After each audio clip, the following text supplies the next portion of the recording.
Hello दोस्तों, नमस्कार। स्वागत करता हूं आप लोगों का संगीत सीखो 398 में। आज लेकर आया हूं फुल और फ्री सॉन्ग हिंदी सॉन्ग पे। हिंदी सॉन्ग है जो गाना है बहुत प्यार करते हैं तुमसे सनम, उसी ट्रैक पे मैं लिखा हूँ। फुल एकदम फ्री सॉन्ग है। वीडियो आप देख रहे हैं दोस्तों तो पूरा देखिए तो ये आप लोगों को समझ में आएगा। वीडियो में दोस्तों कुछ भी कहने से पहले इतना कहना चाहिए कि हमारे चैनल पे आप लोग नए हैं तो वीडियो को लाइक कर दें, चैनल को सब्सक्राइब कर दें कि जो भी वीडियो डालता हूं मैं आप लोगों को जल्द से जल्द मिले। बहुत ही सुपर हिट मैटर है दोस्तों, किसी भी स्टूडियो में आप लोग गा सकते हैं बिना झिझक का। चलिए मुखड़े की डमी करते हैं तो आप लोगों को स्पष्ट हो जाएगा। धके दोनों चदिहनी देवा डाके हम, धके दोनों चदिहनी देवा डाके हम। चुम्माले हुए ज्यादा, चुम्माले हुए ज्यादा, चुम्माले हुए ज्यादा मजा मरुवे वो कम। धके दोनों चदिहनी देवा डाके हम,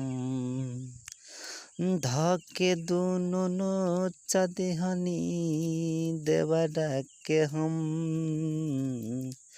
चुम्माले हुए ज्यादा, चुम्माले हुए ज्यादा मजा मरुवे वो कम।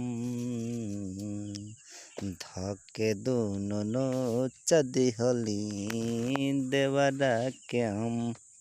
दोस्तों धके दोनों यानी देवरा के हम मतलब कि दोनों गाल पकड़ के भाभी जो है घींच दी है। और देवर क्या क्या है कि ज़बरदस्ती में आकर आप लोग देख ही रहे हैं, समझ ही रहे हैं कि क्या हम बोल रहे हैं। कोई वो बात नहीं है, मतलब थोड़ा मोड़ा ऊपर झापर की बात, एकदम खुलेआम बात नहीं है। ठीक है, आप लोग समझ सकते हैं मुखड़ा था। चलिए अंतरे की शुरुआत। ढेर दिन से राहत रहे हमारे वो फेर में, सैया न रहले हमके छेड़ुवे अनेर में। केतनो हम गाड़ी देहनी, केतनो हम गाड़ी देहनी, छोड़लस न दम। धके दोनों चदिहनी, धके दोनों खींच दिहनी देवा डाके हम।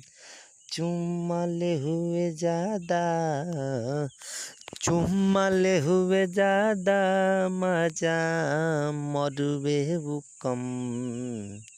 धके दोनों चदिहनी देवा डाके हम, धके दोनों खींच दिहनी देवा डाके हम। चुम्माले हुए ज्यादा, चुम्माले हुए ज्यादा मजा मरुवे वो कम। माना कोई मोहर मार दी हुए वो फरजी, झमन दीवाना काम करुए मन मरजी।